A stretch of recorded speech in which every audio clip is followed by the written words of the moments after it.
একদিন হযরত মুহাম্মদ সাল্লাল্লাহু আলাইহি ওয়াসাল্লাম ফাতেমা রাদিয়াল্লাহু তাআলা আনহাকে ডেকে বললেন, হে ফাতেমা, এই মদিনায় এমন একজন কাঠুরিয়ার স্ত্রী থাকে, সে এমন একটি আমল করে যে আমলের কারণে সে তোমার আগে জান্নাতে প্রবেশ করবে। হুজুরে পাক সাল্লাল্লাহু আলাইহি ওয়াসাল্লামের কথা শুনে হযরত ফাতেমা রাদিয়াল্লাহু তাআলা আনহা বললেন, আব্বাজান, এটা কিভাবে সম্ভব? আমি জান্নাতের সকল মহিলাদের সরদারিনী, কিভাবে কোনো মহিলা আমার পূর্বে জান্নাতে প্রবেশ করবে? জান্নাতে পূর্বে প্রবেশ করার আকাঙ্ক্ষা সকলেরই রয়েছে। আব্বাজান, দয়া করে আপনি আমাকে সেই কাঠুরিয়ার স্ত্রীর ঠিকানা বলুন, আমি যাতে দেখে আসতে পারি সে কি এমন আমল করে যে আমলের কারণে সে আমার পূর্বে জান্নাতে প্রবেশ করবে। মুহাম্মদ সাল্লাল্লাহু আলাইহি ওয়াসাল্লাম তখন তাকে বললেন, ফাতেমা, আজকে তুমি বাড়ি ফিরে যাও, কিছুদিন পরে আমি তোমাকে ডেকে নেব এবং আমি তোমাকে সেই কাঠুরিয়ার স্ত্রীর ঠিকানা বলে দেব। হুজুরে পাক সাল্লাল্লাহু আলাইহি ওয়াসাল্লামের এই কথা শোনার পরে হযরত ফাতেমা রাদিয়াল্লাহু তাআলা আনহা বাড়ি ফিরে আসলেন। এইভাবে বেশ কিছুদিন অতিবাহিত হয়ে গেল। এর মধ্যে হযরত ফাতেমা রাদিয়াল্লাহু তাআলা আনহা অসুস্থ হয়ে পড়লেন। একে তো তিনি অসুস্থ, অন্যদিকে একাধারে 3 দিন তার বাড়িতে কোনো খাবার ছিল না। খাবার না খেয়ে এবং অসুস্থতার কারণে হযরত ফাতেমা রাদিয়াল্লাহু তাআলা আনহা খুবই দুর্বল হয়ে পড়লেন। শেরে খোদা হযরত আলীর কাছে তখন কোনো অর্থ ছিল না যেটা দিয়ে হযরত আলী কোনো খাবার কিনে আনতে পারত। 3 দিন অতিবাহিত হবার পরে হযরত ফাতেমা রাদিয়াল্লাহু তাআলা আনহা হযরত আলী রাদিয়াল্লাহু তাআলা আনহুর হাতে একটি কাপড় দিয়ে বললেন, হে আমার প্রিয় স্বামী, আপনার হয়তো মনে আছে আব্বাজান মুহাম্মদ সাল্লাল্লাহু আলাইহি ওয়াসাল্লাম আমাদের বিয়ের সময় এই কাপড়টি আমাকে হাদিয়া স্বরূপ দিয়েছিলেন। এটি অত্যন্ত বরকতময় একটি কাপড়। আমার মন চাচ্ছে না যে এই কাপড়টি আমি বিক্রি করে দেই, কিন্তু তারপরেও যেহেতু আমাদের ঘরে 3 দিন যাবত কোনো খাবার নেই, তাই আপনাকে এই বরকতময় কাপড়টি আমি দিচ্ছি। আপনি এটিকে বাজারে বিক্রি করে এর মূল্য দিয়ে আপনি কিছু খাবার কিনে আনুন। হযরত আলী রাদিয়াল্লাহু তাআলা আনহু হযরত ফাতেমা রাদিয়াল্লাহু তাআলা আনহার কাছ থেকে সেই কাপড়টি নিয়ে বিক্রি করার উদ্দেশ্যে বাজারের দিকে রওনা হলো। তিনি কাপড়টি নিয়ে বাজারে পৌঁছালেন এবং সেটি বিক্রি করার জন্য অনেক ক্রেতাকে দেখালেন, কিন্তু কাপড়টি অত্যন্ত পুরনো হওয়ায় সেটি কেনার জন্য কেউ আগ্রহ হচ্ছিল না। এই কারণে হযরত আলী রাদিয়াল্লাহু তাআলা আনহু অত্যন্ত নিরাশ হয়ে পড়লেন। তখন তিনি আল্লাহ রাব্বুল আলামিনের দরবারে ফরিয়াদ করলেন, হে রাব্বুল আলামিন, এই কাপড়টি অত্যন্ত পুরাতন, তাই এটিকে কেনার জন্য কোনো ক্রেতা আগ্রহ দেখাচ্ছে না। আজ 3 দিন যাবত নবীজি সাল্লাল্লাহু আলাইহি ওয়াসাল্লামের কলিজার টুকরো হযরত ফাতেমা রাদিয়াল্লাহু তাআলা আনহা ও হাসান হোসাইন না খেয়ে আছে। রব্বুল আলামিন, আজকে যদি আমি এই কাপড়টি বাজারে বিক্রি করে এর মূল্য দিয়ে খাবার কিনে বাড়িতে যদি না যেতে পারি, তাহলে আজকেও তাদেরকে না খেয়ে থাকতে হবে। আপনি এই কাপড়টি কেনার জন্য একজন ক্রেতার ব্যবস্থা করে দিন। শেরে খোদা হযরত আলী রাদিয়াল্লাহু তাআলা আনহুর এই দুয়ার পরে একজন ক্রেতা আগমন করলো এবং সে তাকে প্রশ্ন করলো, আলী, তুমি কি এই কাপড়টি বিক্রি করতে চাও? আলী রাদিয়াল্লাহু তাআলা আনহু বললেন, জনাব, আমি তো এই কাপড়টি বিক্রি করার জন্যই বাজারে নিয়ে এসেছি। তখন সে বলল, কি পরিমাণ অর্থ দিলে তুমি এই কাপড়টি বিক্রি করবে? শেরে খোদা হযরত আলী রাদিয়াল্লাহু তাআলা আনহু জানতেন এই কাপড়টি অত্যন্ত পুরাতন, এর মূল্য সর্বোচ্চ 1 দিরহাম কিংবা 2 দিরহাম হতে পারে। তাই তিনি কোনো দাম না চেয়ে বললেন, জনাব, আপনার যা মর্জি তাই প্রদান করুন, আমি নিজ থেকে এই কাপড়টির কোনো দাম চাচ্ছি না। তখন সেই ক্রেতা বলল, আমি 6 দিরহাম দিয়ে এই কাপড়টি ক্রয় করতে চাই, তুমি কি বিক্রি করতে রাজি আছো? হযরত আলী রাদিয়াল্লাহু তাআলা আনহা খুশির সাথে রাজি হয়ে গেলেন এবং বললেন, জনাব, আপনি আমাকে 6 দিরহাম দিয়ে এই কাপড়টি ক্রয় করতে পারেন। এরপর ক্রেতা হযরত আলী রাদিয়াল্লাহু তাআলাকে 6 দিরহাম দিল এবং হযরত আলী রাদিয়াল্লাহু তাআলা আনহু তাকে সেই কাপড়টি হস্তান্তর করলেন। ওদিকে আল্লাহ রাব্বুল আলামিনের একদল ফেরেশতা অন্য আরেকদল ফেরেশতাকে বলতে লাগলো, নবীজি সাল্লাল্লাহু আলাইহি ওয়াসাল্লামের সাহাবীরা অত্যন্ত দানশীল, তারা সুখে দুঃখে সর্ব অবস্থায় দান করে। ফেরেশতাদের এই কথা শুনে অপর একদল ফেরেশতা বলল, আল্লাহর নবীর সাহাবীরা দান করে, এটা ঠিক কথা, কিন্তু তারা সুখে দুঃখে সব সময় দান করে না। তাদের হাতে যদি কিছু থাকে তাহলেই তারা দান করে এবং তাদের হাতে থাকা জিনিসটার প্রয়োজন যদি তাদের নিজেদের থাকে তখন তারা সেই জিনিসটি দান করে না। ফেরেশতাদের এই ঝগড়ার সমাধান করতে আল্লাহ রাব্বুল আলামিন তাদেরকে বললেন, হে আমার ফেরেশতা, তোমরা পরস্পরের মধ্যে ঝগড়া না করে এই বিষয়টি পরীক্ষা করার জন্য শেরে খোদা আলীর কাছে চলে যাও। সে 6 দিরহাম দিয়ে একটি কাপড় বিক্রি করেছে আর এই 6 দিরহাম তার অত্যন্ত প্রয়োজন।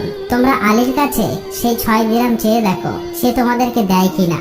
আর এর মধ্যেই তোমাদের ঝগড়ার সমাধান হয়ে যাবে। আল্লাহ রাব্বুল আলামিনের পক্ষ থেকে এই নির্দেশ লাভের পরে একজন ফেরেশতা ফকির বেশে হযরত আলী রাদিয়াল্লাহু তাআলা আনহুর কাছে আগমন করলেন।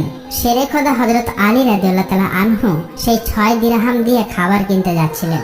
ইতিমধ্যে ফকির বেশে সেই ফেরেশতা বললেন, হে আল্লাহর বান্দা, আমি কয়েকদিন যাবত না খেয়ে রয়েছি। দীর্ঘদিন না খেয়ে থাকার কারণে আমার শরীরে সামান্যতম নড়াচড়া করার শক্তি নেই। আমি আল্লাহর ওয়াস্তে তোমার কাছে কিছু ফরিয়াদ করছি। যদি তোমার কাছে কোনো অর্থ থাকে দয়া করে আমাকে সেগুলি দান করো, যাতে সেই অর্থ দিয়ে আমি খাবার কিনতে পারি এবং আমার ক্ষুধার জ্বালা নিবারণ করতে পারি। ফকিরের এই প্রার্থনা শুনে হযরত আলী রাদিয়াল্লাহু তাআলা আনহু ভাবতে লাগলেন, হে আল্লাহ, আজ 3 দিন যাবত আমার স্ত্রী ও সন্তানেরা না খেয়ে রয়েছে। 3 দিন পরে আমার স্ত্রী ফাতেমা আমাকে একটি কাপড় বিক্রি করতে দিলেন। বলা ছিল সেই কাপড় বিক্রি করে তার অর্থ দিয়ে আমি তাদের জন্য কিছু খাবার কিনে নিয়ে যাব। কিন্তু এখন আল্লাহর এক অসহায় বান্দা আমার কাছে ভিক্ষা প্রার্থনা করছে। এখন আমি কি করব? আমি কি আমার স্ত্রী ও সন্তানদের জন্য খাবার কিনে নিয়ে যাব, নাকি এই ভিক্ষুকদের দান করে দেব? সর্বশেষে তিনি সিদ্ধান্ত নিলেন যে এই অর্থগুলি ভিক্ষুকে দান করে দেবেন। অতঃপর তিনি মনে মনে ভাবতে লাগলেন, আল্লাহ আমার উত্তম অভিভাবক, এই ভিক্ষুককে আমি 6 দিরহাম দান করে দেই, অতঃপর আল্লাহ রাব্বুল আলামিন আমার জন্য উত্তম ব্যবস্থা করে দেবেন। তখন তিনি সেই 6 দিরহাম ভিক্ষুককে দান করে দিলেন। এরপর অত্যন্ত চিন্তিত এবং পেরেশান মনে হযরত আলী সামনের দিকে চলতে লাগলেন।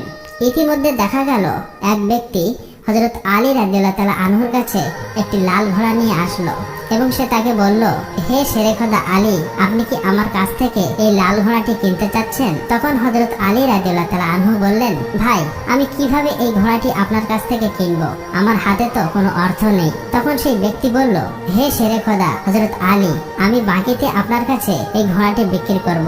আপনি এই ঘোড়াটি নিয়ে ব্যবসা করুন, এরপর ব্যবসায় লাভ হলে আমার মূল্য আমাকে চুকিয়ে দেবেন। হযরত আলী রাদিয়াল্লাহু তাআলা আনহু তখন ভাবলেন, যেহেতু বাকিতে তিনি আমাকে এই ঘোড়াটি বিক্রি করতে চাইছে, তাহলে তার নিতে আমার সমস্যা কোথায়? অতঃপর হযরত আলী রাদিয়াল্লাহু তাআলা আনহু বললেন, আপনি কত দিরহামের বিনিময়ে এই ঘোড়াটি বিক্রি করবেন?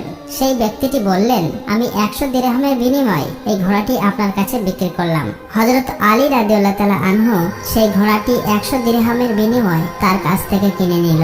এরপর ঘোড়াটি বিক্রি করার জন্য বাজারে নিয়ে গেল। হযরত আলী রাদিয়াল্লাহু তাআলা আনহু যখন সেই ঘোড়াটি বিক্রি করার জন্য বাজারে নিয়ে গেলেন, তখন এক ব্যক্তি এসে তাকে জিজ্ঞেস করলেন, হে শেরে খোদা হযরত আলী, আপনি কি এই ঘোড়াটি বিক্রি করতে চান? তখন হযরত আলী রাদিয়াল্লাহু তাআলা আনহু বললেন, ভাই, আমি তো এই ঘোড়াটি বিক্রি করার জন্যই বাজারে নিয়ে এসেছি। সেই ব্যক্তিটি বললেন, আপনি কত দিরহামের বিনিময়ে এই ঘোড়াটি বিক্রি করতে চান? আলী রাদিয়াল্লাহু তাআলা আনহু নিজের থেকে কোনো দাম না বলে সেই ব্যক্তিকে বললেন, আপনি কত দিরহামের বিনিময়ে এই ঘোড়াটি কিনতে পারবেন? সেই ব্যক্তিটি বলল, আমি 160 দিরহামের বিনিময়ে আপনার কাছ থেকে ঘোড়াটি কিনতে চাই। হযরত আলী রাদিয়াল্লাহু তাআলা আনহু চিন্তা করলেন, আমি তো এই ঘোড়াটি 100 দিরহামের বিনিময়ে কিনেছি, আর তিনি আমাকে মূল্য দিতে চাইছেন 160 দিরহাম, অতএব এতে আমার 60 দিরহাম লাভ হবে। তখন হযরত আলী রাদিয়াল্লাহু তাআলা আনহু বললেন, ভাই, আমি আপনার কাছে 160 দিরহামের বিনিময়ে এই ঘোড়াটি বিক্রি করে দিলাম। সেই ব্যক্তিটি 160 দিরহামের বিনিময়ে হযরত আলীর কাছ থেকে সেই ঘোড়াটি কিনে নিলেন। হযরত আলী রাদিয়াল্লাহু তাআলা আনহু যে ব্যক্তির কাছ থেকে সেই ঘোড়াটি কিনেছিলেন, তাকে 100 দিরহাম পরিশোধ করার পরেও তার কাছে রয়ে গেল 60 দিরহাম। তিনি 6 দিরহাম আল্লাহর রাস্তায় দান করেছিলেন। আল্লাহ রাব্বুল আলামিন তার বিনিময়ে তাকে 10 গুণ বৃদ্ধি করে 60 দিরহাম ফেরত দিলেন। অতঃপর সেই 60 দিরহামের বিনিময়ে শেরে খোদা হযরত আলী রাদিয়াল্লাহু তাআলা আনহু বিপুল পরিমাণ খাদ্য কিনে বাড়ির পথে রওনা হলেন। যখন তিনি বিপুল পরিমাণে খাদ্য কিনে বাড়িতে ফিরে আসলেন, তখন হযরত ফাতেমা রাদিয়াল্লাহু তাআলা আনহা তাকে বললেন, হে আলী, আমি তোমাকে যে কাপড়টি বিক্রি করতে বলেছিলাম, সেই কাপড়ের মূল্য দিয়ে তো এত পরিমাণ খাবার কেনা সম্ভব নয়। তাহলে তুমি এত খাবার কেনার অর্থ কোথায় পেলে? তুমি আগে আমাকে এই কথা বলো, তারপরে আমার বাড়িতে প্রবেশ করতে পারবে। হযরত আলী রাদিয়াল্লাহু তাআলা আনহু বললেন, ফাতেমা, আগে আমি বাড়িতে প্রবেশ করি, তারপরে না হয় আমি তোমাকে প্রকৃত ঘটনা খুলে বলবো। কিন্তু হযরত ফাতেমা রাদিয়াল্লাহু তাআলা আনহা তাকে বললেন, আগে আপনি প্রকৃত ঘটনা খুলে বলুন, তারপরেই আপনি বাড়িতে প্রবেশ করতে পারবেন। শেরে খোদা হযরত আলী রাদিয়াল্লাহু তাআলা আনহু বললেন, ফাতেমা, তুমি তো ভালো করেই জানো যে তোমার স্বামী হযরত আলী কোনোদিনই কোনোভাবেই অবৈধ অর্থ উপার্জন করতে পারে না। আমি যে পন্থায় এই অর্থগুলি উপার্জন করেছি তা সম্পূর্ণ বৈধ একটি পন্থা, অতএব এই ব্যাপারে তোমার সন্দেহ করার কোনো কারণ নেই। কিন্তু হযরত ফাতেমা রাদিয়াল্লাহু তাআলা আনহা হযরত আলী রাদিয়াল্লাহু তাআলা আনহুর এই কথাগুলি তেমন ভাবে বুঝতে চাইছিলেন না। হযরত আলী ও হযরত ফাতেমার মাঝে এই ঘটনা ঘটার কিছুদিন পরে নবী পাক সাল্লাল্লাহু আলাইহি ওয়াসাল্লাম হযরত ফাতেমাকে তার দরবারে ডাক দিলেন। অতঃপর তিনি তাকে বললেন, হে ফাতেমা, তোমার কি মনে আছে আমি কিছুদিন পূর্বে তোমাকে বলেছিলাম একজন কাঠুরিয়ার স্ত্রী তোমার পূর্বে জান্নাতে প্রবেশ করবে? হযরত ফাতেমা রাদিয়াল্লাহু তাআলা আনহা বললেন, আব্বাজান, অবশ্যই আমার মনে আছে এবং আমি সেই কাঠুরিয়ার স্ত্রীর সঙ্গে সাক্ষাৎ করার জন্য অধীর আগ্রহে ব্যাকুল হয়ে আছি। দয়া করে আপনি আমাকে তার ঠিকানা বলুন যাতে আমি দেখে আসতে পারি। সেই কাঠুরিয়ার স্ত্রী কি এমন আমল করে যার কারণে সে আমার পূর্বে জান্নাতে প্রবেশ করবে? তখন মুহাম্মদ সাল্লাল্লাহু আলাইহি ওয়াসাল্লাম তাকে বললেন, হে ফাতেমা, কোনো এক নির্জন জঙ্গলের মাঝে সেই কাঠুরিয়া ও তার স্ত্রী বসবাস করে। তুমি যাও, তার সঙ্গে সাক্ষাৎ করে এসো। রাসূল সাল্লাল্লাহু আলাইহি ওয়াসাল্লামের কাছ থেকে সেই কাঠুরিয়ার স্ত্রীর ঠিকানা পেয়ে হযরত ফাতেমা রাদিয়াল্লাহু তাআলা আনহা তার সাথে সাক্ষাৎ করার জন্য রওনা হলেন। যখন তিনি কাঠুরিয়ার বাড়িতে এসে পৌঁছালেন তখন হযরত ফাতেমা রাদিয়াল্লাহু তাআলা আনহা সালাম দিয়ে বললেন, বাড়িতে কি কেউ আছেন? আমি নবীর মেয়ে হযরত ফাতেমা বলছি। আমি কি বাড়ির ভিতরে আসতে পারি? বাড়ির ভিতর থেকে আওয়াজ আসলো। আমি পরম সৌভাগ্যবান যে আমার বাড়িতে নবীর মেয়ে হযরত ফাতেমা আগমন করেছেন। হে আল্লাহর নবীর মেয়ে, আপনি বলুন কেন আমার বাড়িতে আগমন করেছেন? তখন হযরত ফাতেমা রাদিয়াল্লাহু তাআলা আনহা বললেন, আমি আপনার সাথে দেখা করতে চাই, দয়া করে আমাকে ভিতরে আসতে দিন। তখন কাঠুরিয়ার স্ত্রী বলল, হে আল্লাহর নবীর মেয়ে, সে জান্নাতের সর্দারিনী, আপনার সাথে দেখা করার একান্ত ইচ্ছা ও আগ্রহ আমার মনেও রয়েছে, কিন্তু তারপরেও আমি আপনাকে ঘরে আসার অনুমতি দিতে পারি না, কেননা এটি আমার স্বামীর ঘর আর আমি আমার স্বামীকে না বলে কোনো মানুষকেই ঘরে ঢোকার অনুমতি দিতে পারি না। দয়া করে আপনি আগামীকালকে আসবেন। আমি আমার স্বামীর কাছ থেকে আপনার ব্যাপারে অনুমতি নিয়ে রাখবো। যদি আমার স্বামী অনুমতি দান করেন তবেই কেবল আপনাকে ঘরে প্রবেশ করার অনুমতি দিতে পারি। কাঠুরিয়ার স্ত্রীর কাছ থেকে এই কথা শোনার পরে হযরত ফাতেমা রাদিয়াল্লাহু তাআলা আনহা বাড়িতে ফিরে গেলেন। দ্বিতীয় দিন যখন তিনি কাঠুরিয়ার স্ত্রীর সঙ্গে দেখা করার জন্য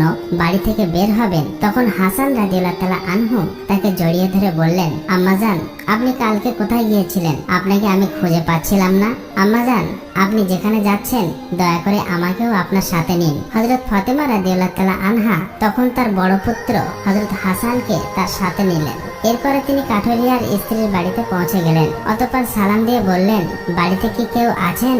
আমি নবীর মেয়ে ফাতেমা বলছি এবং আমার সাথে আমার বড় পুত্র হাসান রয়েছে।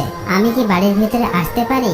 ভিতর থেকে আওয়াজ দিয়ে কাঠুরিয়ার স্ত্রী বলল, হে নবীর মেয়ে ফাতেমা, আপনার সাথে দেখা করার আগ্রহ আমার মনেও রয়েছে। গতকালকে আমার স্বামীর কাছ থেকে আপনার ব্যাপারে অনুমতি নিয়েছিলাম, কিন্তু আপনার সাথে আপনার যে বড় পুত্র হাসানকে নিয়ে এসেছেন তার ব্যাপারে আমার স্বামীর কাছ থেকে অনুমতি গ্রহণ করিনি। এই কারণে আমি আপনাকে ঘরে প্রবেশ করার অনুমতি দিতে পারি, কিন্তু আপনার পুত্র হাসানকে অনুমতি দিতে পারি না।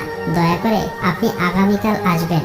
আপনার পুত্র হাসানের ব্যাপারে আমার স্বামীর কাছ থেকে অনুমতি নিয়ে রাখবো। কাঠুরিয়ার স্ত্রীর কাছ থেকে এই কথা শোনার পর হযরত ফাতেমা রাদিয়াল্লাহু তাআলা আনহা আবারও বাড়ি ফিরে গেলেন। পরের দিন আবারও তিনি যখন কাঠুরিয়ার স্ত্রীর সঙ্গে দেখা করার জন্য রওনা করবেন তখন তার ছোট ছেলে হযরত হুসাইন রাদিয়াল্লাহু তাআলা আনহু তাকে জড়িয়ে ধরে বললেন, আম্মাজান, আপনি 2 দিন ধরে কোথাও যাচ্ছেন, আমি আপনাকে খুঁজে পাচ্ছি না। আজকে আপনি আমাকেও সঙ্গে নিয়ে যান। হযরত ফাতেমা রাদিয়াল্লাহু তাআলা আনহা তখন 2 পুত্র হযরত হাসান ও হুসাইনকে সঙ্গে নিয়ে আবারও সেই কাঠুরিয়ার বাড়িতে গেলেন। বাইরে থেকে তিনি সালাম দিয়ে বললেন, বাড়িতে কি কেউ আছেন? আমি নবীর মেয়ে ফাতেমা বলছি এবং আমার সাথে আমার 2 পুত্র হাসান এবং হুসাইন রয়েছে। বাড়ির ভিতর থেকে কাঠুরিয়ার স্ত্রী আওয়াজ দিয়ে বললেন, হে নবীর মেয়ে ফাতেমা, আপনার সঙ্গে দেখা করার আগ্রহ ও আকাঙ্ক্ষা আমার মনের মধ্যে রয়েছে। গতকালকে আপনার ব্যাপারে এবং আপনার বড় ছেলে হাসানের ব্যাপারে আমার স্বামীর কাছ থেকে অনুমতি নিয়েছি, কিন্তু আপনার ছোট ছেলে হোসাইনের ব্যাপারে আমার স্বামীর কাছ থেকে কোনো অনুমতি গ্রহণ করিনি। দয়া করে আজকেও আপনি ফিরে যান এবং আগামীকালকে আপনি আসবেন। আগামীকালকে আপনাদের 3 জনের ব্যাপারে আমি অনুমতি গ্রহণ করে রাখবো। কাঠুরিয়ার স্ত্রীর এই কথা শোনার পর হযরত ফাতেমা রাদিয়াল্লাহু তাআলা আনহা আবারও বাড়িতে ফিরে এলেন। পরের দিন ফাতেমা রাদিয়াল্লাহু তাআলা আনহা আবারও সেই কাঠুরিয়ার স্ত্রীর বাড়িতে আসলেন।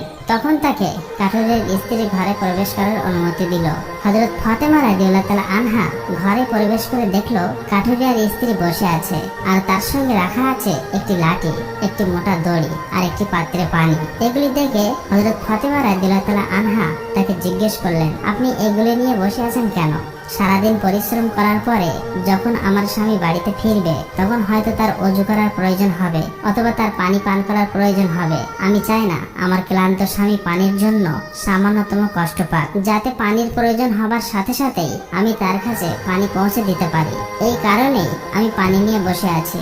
হযরত ফাতেমা রাদিয়াল্লাহু তাআলা আনহা আবার জিজ্ঞেস করলেন, হে বোন, তাহলে এই লাঠি নিয়ে বসে আছো কেন? তাছাড়া এই দড়ির কি প্রয়োজন? কাঠুরিয়ার স্ত্রী তখন উত্তর দিল, আমার স্বামী যদি কোনো কারণে আমার উপর অসন্তুষ্ট হয় এবং আমাকে শাস্তি দেওয়ার ইচ্ছে করে তখন তার প্রয়োজন হবে একটি লাঠি, এবং আমাকে বেঁধে যাতে শাস্তি দিতে পারে তার জন্য প্রয়োজন হবে একটি দড়ি।